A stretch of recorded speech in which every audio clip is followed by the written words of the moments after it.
शुक्लांबरधरं विष्णुं शशिवर्णं चतुर्भुजं प्रसन्नवदनं ध्यायेत् सर्वविघ्नोपशान्तये। अगजाननपद्मार्कं गजाननमहर्निशम् अनेकदन्तं भक्तानां एकदन्तमुपास्महे।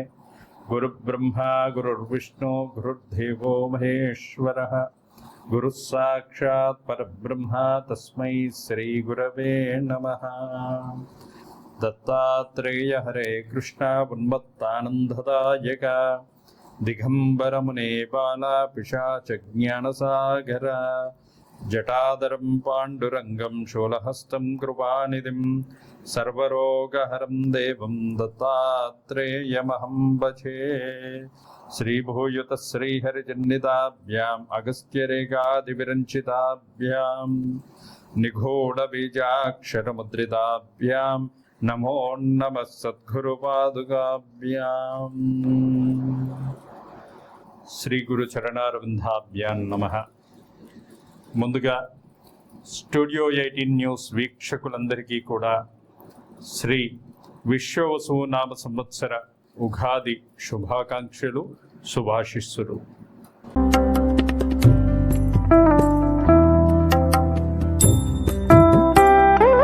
భారతీయ సనాతన ధర్మంలో ముఖ్యంగా కూడా తెలుగువారి పండుగల్లో అతి ప్రధానమైనటువంటి పండుగల్లో ఉగాది ప్రధానమైనటువంటిది.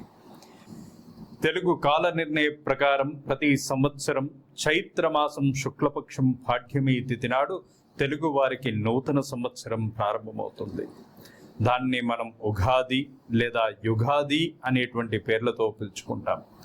ఉగాది అంటే ఆనందం, ఆశ అనేటువంటి ఒక అర్థం ఉంది. తెలుగు ప్రజలు వివిధ ఆచారాలు, సాంప్రదాయాలతో కొత్త ప్రారంభాల వేడుకగా ఈ ఉగాది పండుగను జరుపుకోవడం అనేటువంటిది ఈ పండుగకి ఉన్నటువంటి అత్యంత ప్రధానమైనటువంటి ఒక విశిష్టత.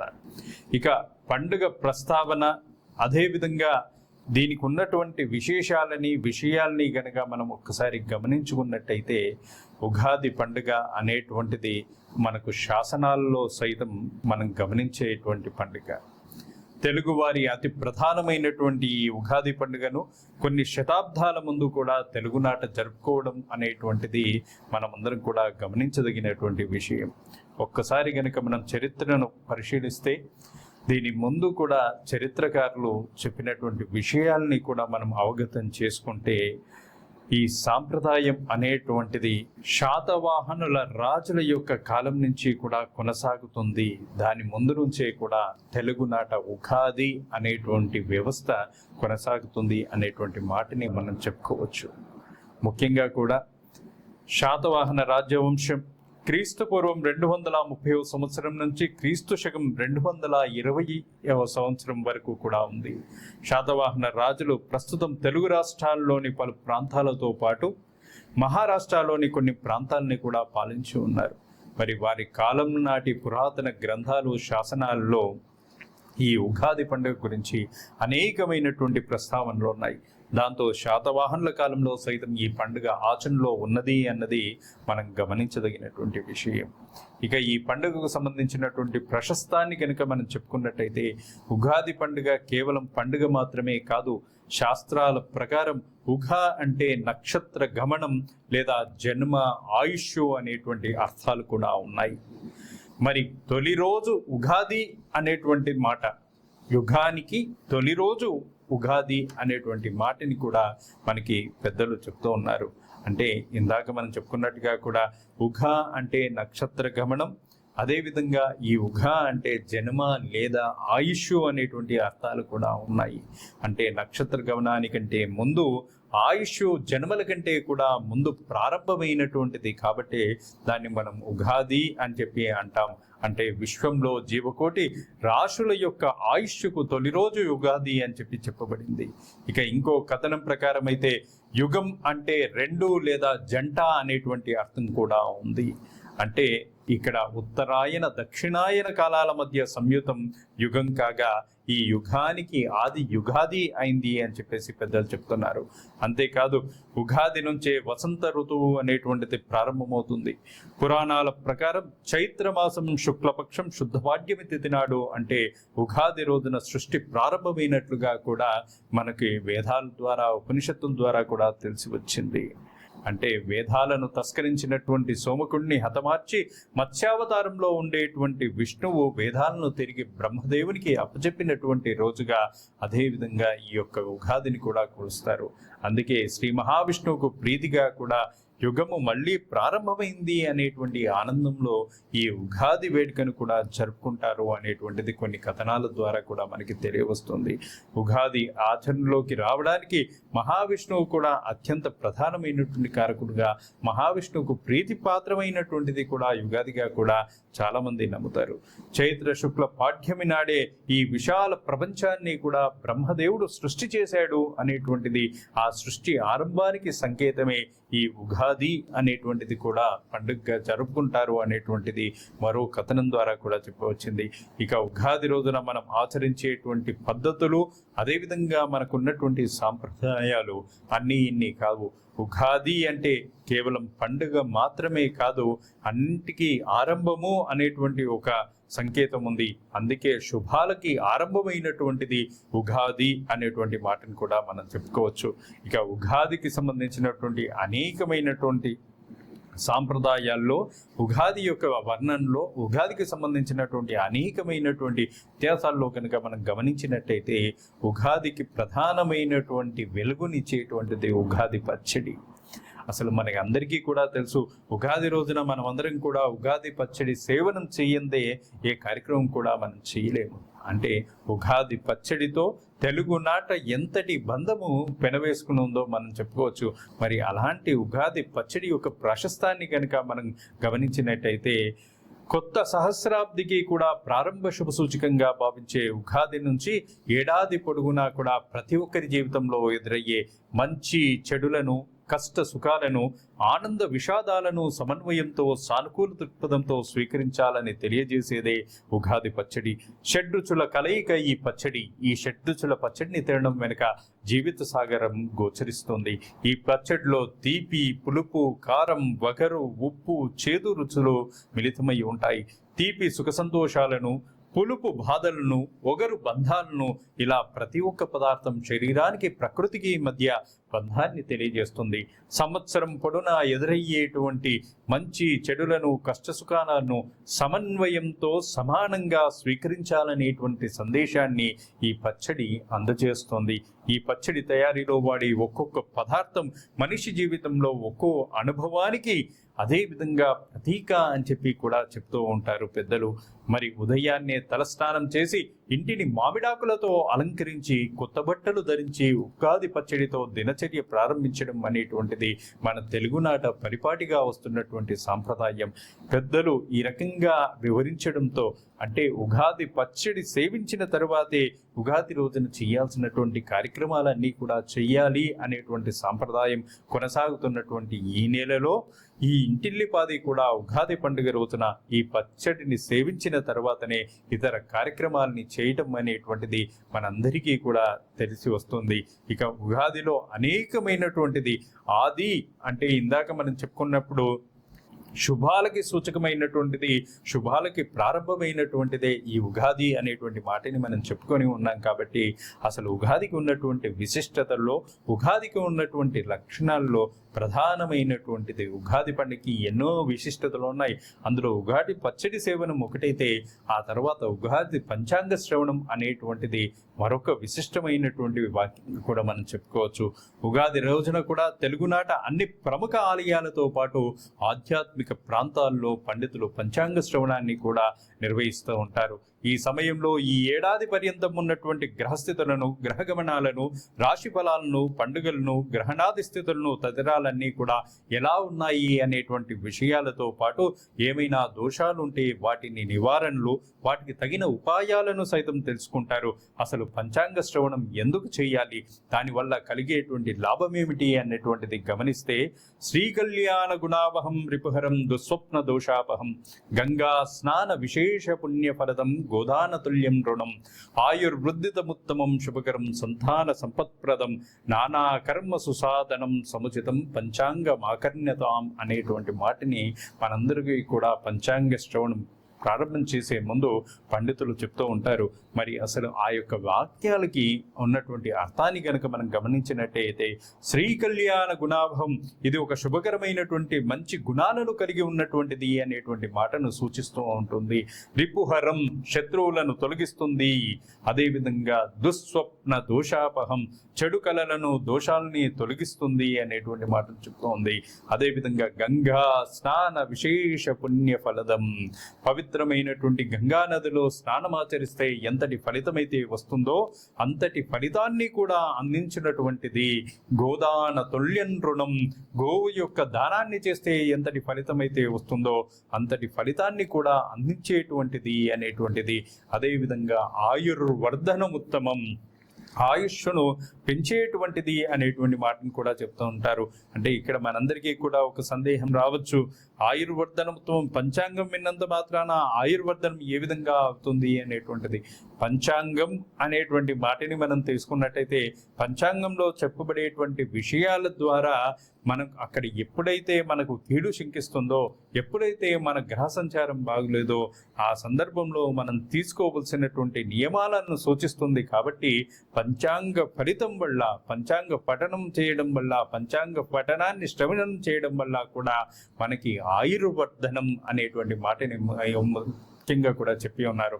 ఆయుర్వర్ధనము అంటే నీ యొక్క ఆయుష్ను పెంచుకోవడానికి కావలసినటువంటి జాగ్రత్తలను తెలియజేసేది అనేటువంటి మాట. అందుకనే శుభకరం, శుభాలను కూడా కలిగజేస్తుంది. సంతాన సంపత్ప్రదం, సంతానాన్ని, సంపదల్ని కూడా కలిగజేస్తుంది. నానా కర్మ సుసాధనం, అన్ని పనులను కూడా సులభతరం చేసేటువంటి మార్గాల్ని కూడా సూచిస్తుంది. సముచితం పంచాంగమాకర్ణ్యత, పంచాంగం ప్రకారం సమయానుకూలంగా కూడా నడుచుకుంటే ఇవన్నీ కూడా నీకు సాధ్యమవుతాయి అనేటువంటిది ఆ పంచాంగ పఠనం, పంచాంగ శ్రవణానికి ఉన్నటువంటి బాధ్యతని కూడా మనకు తెలియజేస్తుంది.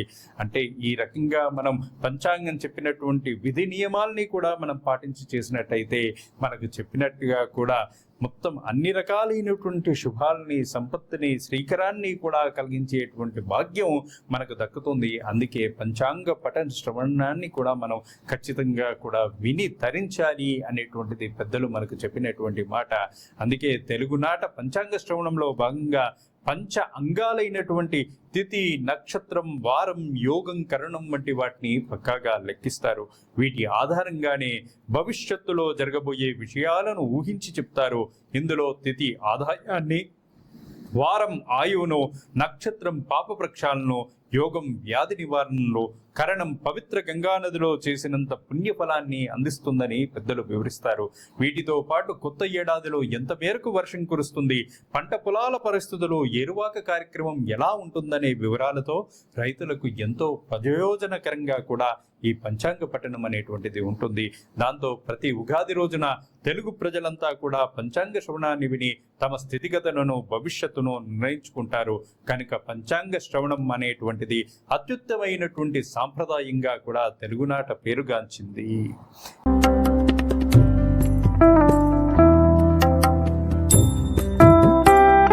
ఇక స్వస్తిశ్రీ విశ్వవసునామ సంవత్సరం ఈ రోజు నుంచి కూడా కాలధర్మం ప్రకారం ప్రారంభమవుతున్నటువంటి తెలుగు సంవత్సరం. ప్రతి 60 సంవత్సరాలకు ఒకసారి ఈ కాలచక్రం ఇదే పేరిట తిరిగి మన ముందుకు వస్తుంది. అందుకే తెలుగు సంవత్సరాలకు కాలధర్మంతో కూడినటువంటి పేర్లు మనకు కనబడుతూ ఉంటాయి. మరి ఈ సంవత్సరం కూడా విశ్వవసు అనేటువంటి పేరిట కూడా మన ముందుకు వస్తుంది. మరి ఈ సంవత్సరం స్థితిగతులు ఏంటో తెలుసుకునేటువంటి ప్రయత్నాన్ని ఒకసారి మనం చేద్దాం. మొదటిగా కూడా సంవత్సరం యొక్క ఫలితాన్ని గనక మనం చూసినట్టయితే ఈ సంవత్సరానికి రాజు, సేనాధిపతి, అర్ఘ్యాధిపతి, మేఘాధిపతి సూర్యుడు ఉన్నాడు. అదేవిధంగా మంత్రి చంద్రుడు, పూర్వ సస్యాధిపతి గురుడు, అపర సస్యాధిపతి అనగా ధాన్యాధిపతి కుజుడు, రసాధిపతి శని, నీరసాధిపతి బుధుడు, రాజాది నవనాయకుల్లో 6 పాపులు, 3 శుభులు అవటం చేత పగటి కాలమందు సూర్యుడు ఆర్ద్ర నక్షత్రంచే ప్రవేశించే ఈ సంవత్సరంలో ధాన్యాదులకు ధరలు పెరుగును, సస్యములకు అవసరమయ్యేటువంటి వృష్టికలను, పశుపాలకాధిపత్యము ఎవనికి వచ్చుట చేత కూడా పాడి పంటలపై శ్రద్ధ తగ్గును.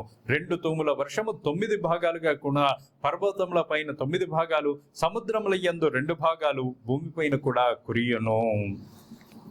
అదేవిధంగా ఎర్రని భూములు విశేషంగా కూడా రాణించును. మొత్తం 16 వీసముల పంటకు 8 వీసముల పంట చేతికందును. ఈ సంవత్సరము జ్యేష్ఠ శుద్ధ ద్వాదశి నాటికి కూడా తొలకరి వర్షములు కూడా కురియును. ఉగాది పండుగ రేవతి నక్షత్రంతో ప్రారంభమవుతోంది. ఈ నక్షత్రంతో కొత్త ఏడాది మొదలు కావడం వల్ల కూడా, ఈ నక్షత్రంలో ఏడాది ప్రారంభం కావడం వలన కూడా ఒక్కసారి దానికి కలిగేటువంటి ప్రయోజనాల్ని గనక మనం గమనిస్తే, ఈ నక్షత్రంలో ఏడాది ప్రారంభం కావడం వల్ల ప్రజలు సౌమ్యంగా ఉంటారు. ఈ నక్షత్రం వల్ల కలిగే శుభ ఫలితాలను మార్గశిర మాసంలో కూడా మనం అందరం గమనించవచ్చు. ఇక ఈ సంవత్సరం సంపద సమృద్ధిగా కూడా ఉంటుంది. పౌరులలో ఆనందం, శాంతి ఉంటుంది. ఉగాది ప్రారంభంలో ఐంద్రయోగం ఉంటుంది. ఇది శుభయోగంగా పరిగణింపబడుతోంది. కనుక ఈ సంవత్సరం రాష్ట్రానికి, దేశానికి కూడా శుభప్రదమైనటువంటిది. రాష్ట్రంలో అనుకున్నటువంటి పనులన్నీ కూడా నెరవేరుతాయి. పాలకులు, ప్రజలు ఇద్దరూ కూడా సంతోషంగా ఉంటారు. చంద్రగతిని కూడా అనుసరించి ఈ ఏడాది భవకారణాలతో కూడా మొదలవుతుంది. కనుక కళా ప్రకాశిక చర్య ఫలితంగా కూడా జీవితం ఉంటుంది. శుభతిథిని ఎన్నుకొని పనిని ప్రారంభిస్తే సంపద, వారం వల్ల ఆయుష్, నక్షత్రం వల్ల పుణ్యయోగం, యోగం వల్ల వ్యాధి నాశనం, కరణం వల్ల ఇష్టకామ్యం కూడా సిద్ధిస్తాయి. కనుక వివాహాది శుభకార్యాలను సుముహూర్తంలో ప్రారంభించడం వల్ల కూడా కార్యసిద్ధి, విజయం కూడా ఈ సంవత్సరం ప్రాప్తిస్తాయి అనేటువంటిది కూడా దైవజ్ఞులు చెప్పి ఉన్నారు. ఇక విశ్వవసు నామ సంవత్సరానికి సంబంధించి నవనాయక ఫలితాలని గనక మనం గమనిస్తే, రాజు రవి కావడం చేత కూడా పాలకులకు పరస్పర విరోధము, అల్ప వృష్టి, అదేవిధంగా ప్రజలకు ప్రభువుల వలన, శస్త్రముల వలన కూడా భయము, అగ్నిబాధలు కూడా ఉంటాయి. పశువులు పాలను తక్కువగా కూడా ఇస్తూ ఉంటాయి. పాల ఉత్పత్తి తక్కువగా కూడా ఉంటుంది. పాడి పంటలు కూడా తక్కువ అవుతుంటాయి. ప్రజలకు దుర్మార్గుల వలన ఇబ్బందులు కలుగుతాయి. చోర, అగ్ని, రోగ బాధలు కూడా ఉంటాయి. కొన్ని దేశముల యందు అధికార మార్పులు కూడా జరుగును. రాజకీయ పరివర్తనము, రాజకీయ కల్లోలములు కూడా ఈ సంవత్సరం సంభవించేటువంటి అవకాశాలు ఉన్నాయి. గోధుమలు, ధాన్యము, మిర్చి, మిరియాలు, కందులు, వేరుశెనగ, ఇంగువ, కొబ్బరికాయలు, కట్టెలు, కలప, పగడములు, కెంపులు, వస్త్రములు, మామిడి పండ్లు, గులాబీ రంగు, తెల్లని రంగులకు, విద్యుత్ ఉత్పత్తి సంబంధమైనటువంటి వస్తువులకు, ఆవాలకు, చర్మములకు, అదేవిధంగా రసాయనపు ఎరువులకి కూడా, పశువుల ధరలకి కూడా ధరలు పెరుగుతాయి అనేటువంటిది సూచించదగినటువంటి పరిణామం. ఇక ఈ సంవత్సరం మంత్రి చంద్రుడు కావడం వల్ల కూడా ప్రజాభ్యుదయము, రాజకీయ అభ్యుదయము, రాజులకు అభివృద్ధి, సృష్టి కూడా ఉంటుంది. పంటలు బాగుగా కూడా ఫలిస్తాయి. ఆహార ధాన్యములైనటువంటి కొరిత కూడా ఉంటుంది. పశువులకు ధరలు పెరుగుతాయి. పాడి పంటల సమృద్ధి కూడా ఉంటుంది. కిరోసిన్, పెట్రోల్ ధరలు కూడా తగ్గేటువంటి అవకాశం కూడా ఉంది. నూనె గింజలు, వెన్న, నెయ్యి, పంచదార, వెండి, బంగారం వంటి వస్తువుల ధరలు కూడా పెరిగేటువంటి అవకాశం కూడా ఉంది. ఇక ద్విజులు కూడా ధర్మకార్యాలని కూడా చేస్తూ ఉంటారు అనేటువంటిది ఇక్కడ ముఖ్యంగా కూడా చెప్పబడింది. ఇక సేనాధిపతి రవి కావడం చేత రాజులకు అన్యోన్యమైనటువంటి యుద్ధములు అవగా ప్రపంచ దేశాల యందు అన్యోన్య యుద్ధములు కూడా సంభవిస్తాయి అనేటువంటిది చెప్పదగినటువంటిది. మేఘంలో వాయుపూరితమై స్వల్ప వృష్టిని కూడా ఇస్తాయి.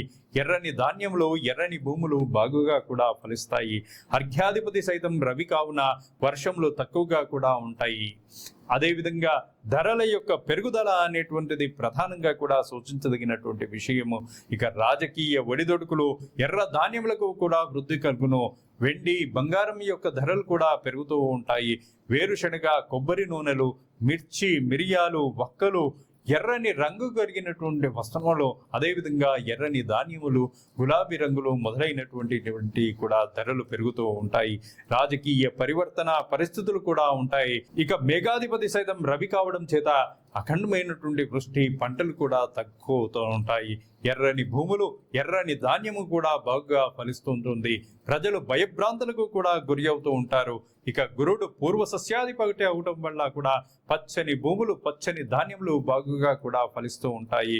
ఆవాలు, గోధుమలు, శనగలు, పచ్చజొన్నలు, వేపలు, ఉలవలు బాగుగా కూడా ఫలిస్తూ ఉంటాయి. పత్తి, చర్మము, వెండి, బంగారము, వేరుశెనగ, పప్పు, తగరము, రబ్బరు, బ్యాంకు వ్యాపార వాటాలు, వస్త్రముల యొక్క ధరలు కూడా తగ్గుతూ ఉంటాయి.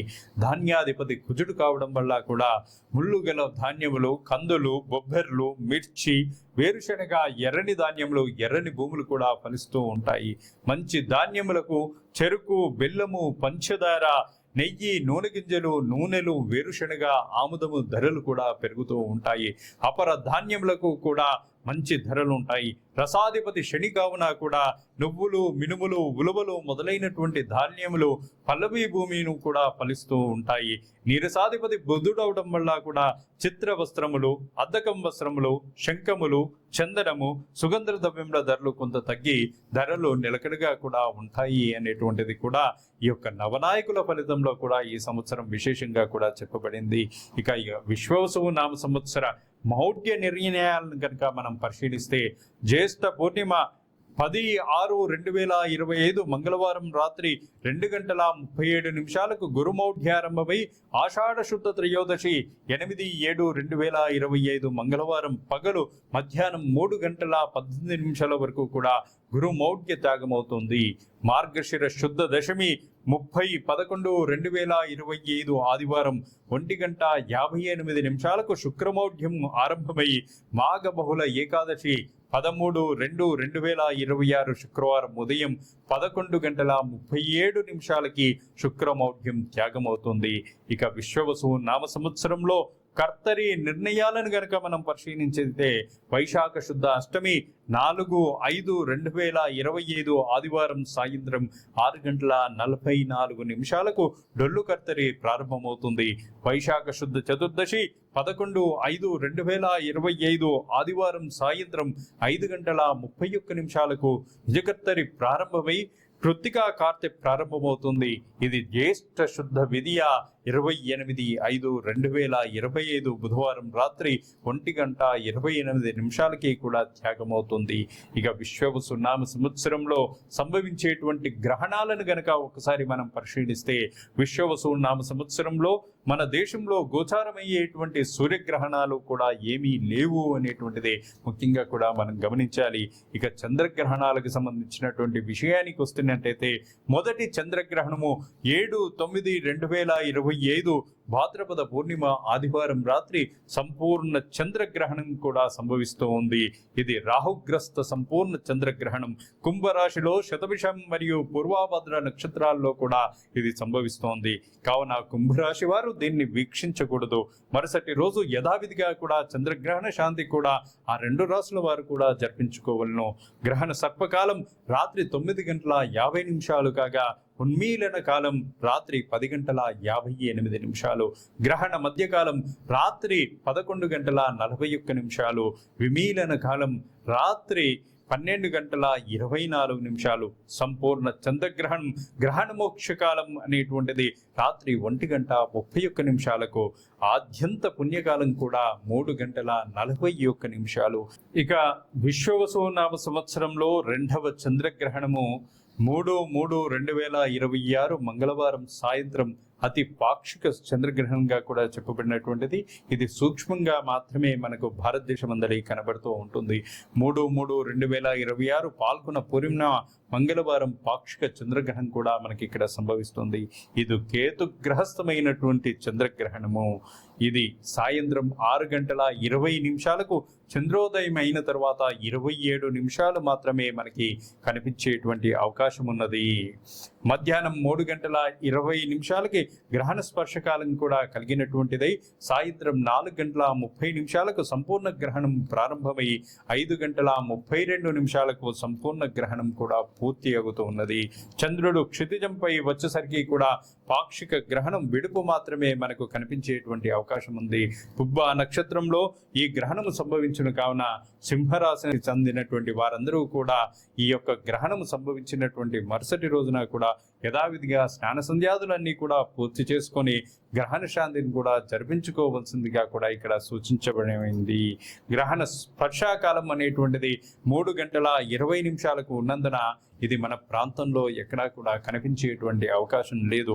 మధ్యకాలం అనేటువంటిది సాయంత్రం 5 గంటల 3 నిమిషాలకి, చంద్రోదయం సాయంత్రం 6 గంటల 9 నిమిషాలకి, గ్రహణ మోక్షకాలం సాయంత్రం 6 గంటల 47 నిమిషాలకి ఉన్నది అనేటువంటిది ముఖ్యంగా కూడా మనకి సూచన చేయడమైనది.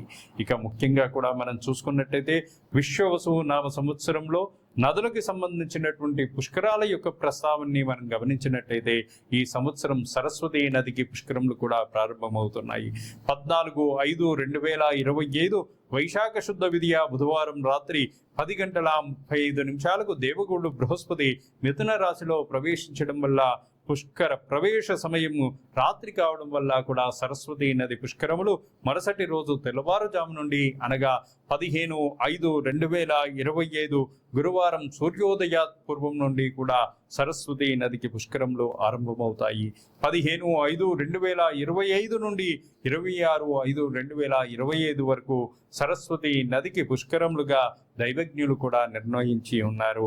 ఈ 12 రోజుల్లో సరస్వతి నదిలో సంకల్పపూర్వకంగా కూడా స్నానమాచరించి జపదాన తర్పణ పిండ ప్రదానాదులు చేయడం వల్ల కూడా పితృదేవతలు సంతృప్తి చెంది వంశవృద్ధి కూడా కలుగుతుందని చెప్పి కూడా తెలియజేస్తున్నది. జ్ఞానానికి ప్రతీక అయినటువంటి దేవతా నది సరస్వతి. ఈ నది వర్ణన మొట్టమొదటిగా కూడా మనకి ఋగ్వేదంలో ప్రస్తావించబడింది. ఇది అంతర్వాహిని. ఋగ్వేదంలో సరస్వతి సమృద్ధి మరియు జ్ఞానశక్తిని ప్రసరించే దేవతా నది అని చెప్పి కూడా ఈ సరస్వతి నదిని గురించి చెప్పబడింది. ఉత్తరప్రదేశ్ రాష్ట్రంలోని భీంపూర్లో సరస్వతి నది అనేటువంటిది ప్రవహిస్తూ ఉంది. దీన్ని చేరుకోవాలి అంటే ఉత్తరాఖండ్ రాష్ట్రంలోని హరిద్వార్ నుండి భీంపూర్కి మనం వెళ్లాల్సి ఉంటుంది. ఇక శ్రీ విశ్వవసు నామ సంవత్సర సంక్రాంతి పురుష లక్షణాన్ని, అదేవిధంగా సంక్రాంతిని కనుక మనం గమనించినట్టయితే స్వస్తి శ్రీ చాంద్రబాణ శ్రీ విశ్వవసు నామ సంవత్సర పుష్య బహుళ ఏకాదశి తత్కాల ద్వాదశి అనగా 14/1/2026 బుధవారం రాత్రి 9 గంటల 21 నిమిషములకు అనురాధ నక్షత్రం వృద్ధియోగం కౌలువ కరణంలో రవి మకర రాశిలోకి ప్రవేశం చేస్తున్నందున 15 జనవరి 2026 రోజున మకర సంక్రాంతి పండుగ మనకు వస్తోంది. కావున 14వ తేదీన భోగి, 15వ తేదీన మకర సంక్రాంతి, 16న కనుమ పండుగల్ని కూడా మనం జరుపుకుంటూ ఉంటాం. కాబట్టి తెలుగు రాష్ట్రంలో అతి ప్రధానమైనటువంటి ఈ యొక్క సంక్రాంతి పండుగ అనేటువంటిది కూడా జనవరి 15న కూడా జరుపుకోవడం సముచితము అనేటువంటిది కూడా పెద్దలు నిర్ణయించి ఉన్నారు. కాబట్టి తెలుగు రాష్ట్రాల్లో జనవరి 15, 2026 సంవత్సరంలో మనం సంక్రాంతి పండుగని కూడా నిర్వహించుకుందాం.